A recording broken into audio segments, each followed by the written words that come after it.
Hello YouTube, this is English Shooting and this is another video in the UK gun laws series. In this video I want to focus on where you can shoot. So a rule of thumb and a pretty much general rule is that it has to be on private property and you have to have permission to shoot there. So shotguns, airsoft and air rifles under the 6 and 12 foot-pounds for rifles and pistols, you can shoot on any private property with the permission of the landowner as long as the pellet does not exceed the boundaries of that property. This means that technically within a built-up area you could go outside in your garden with a shotgun and fire off a couple of shots. Obviously your neighbours are not going to be happy and most likely phone the police. Now the police aren't going to be happy, your firearms officer aren't going to be happy, and they're going to view it as, unless you have a really good reason for doing it, they're going to view it as being irresponsible with your shotgun and most likely take away your shotgun license and any other guns or licenses you have. So it's not advised to kind of push this rule and take your shotgun out into your back garden.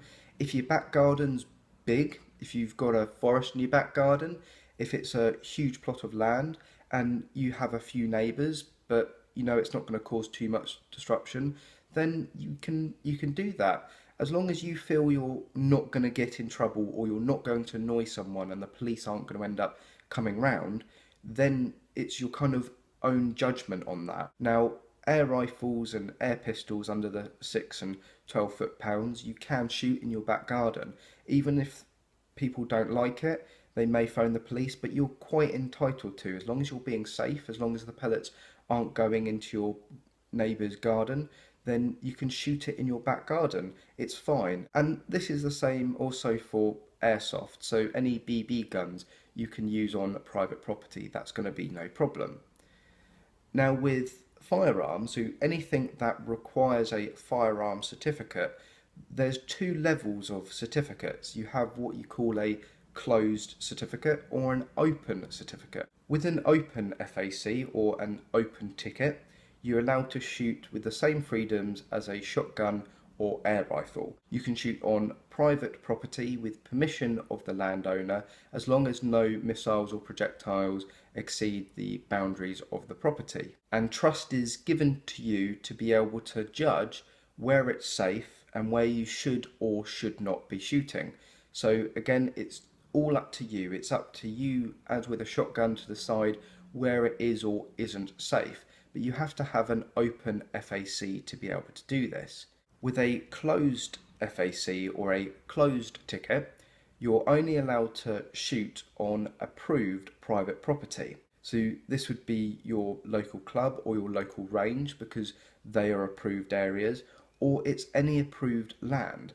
So if yourself, you have a big property, you have a lot of land, you obviously give yourself permission to shoot, but that area of land needs to be approved for the calibers you want to shoot.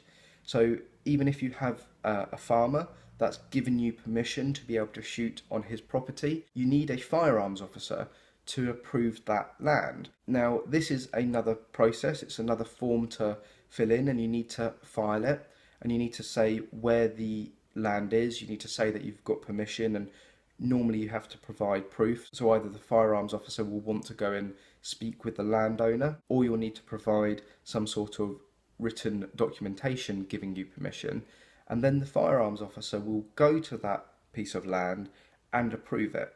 Now he's not going to necessarily approve it for all calibers. He might look at your license and go, well, you're approved to have a 22 and a 308. He said, I'm going to approve this ground for 22 but not for 308. So it's up to the firearms officer to go and assess whether the ground is safe to shoot the calibers that you're asking to shoot. So once the ground has been approved and you obviously have permission, then you can go and shoot there to your heart's content. Usually if it's your first time applying for an FAC, you will be given a closed ticket. It's very rare to be instantly given an open ticket because obviously you need to have experience, you need to be able to judge if it's safe. Now, there's no strict rules on when a firearms officer will open up your FAC. It's mainly down to the experience you have and how much your firearms officer trusts you. What I would advise and what I've done myself is if you're going to get permission from somewhere or someone, I would take a map of that area and get that person to map out the bounds of their property. Then you'll know where you can shoot and where not to shoot. So I hope this video has cleared up any questions you may have had and hoped it's helped understand where we can shoot in the UK. If you have any more questions, please leave a comment below. And as always, thank you very much for watching and I hope to see you soon.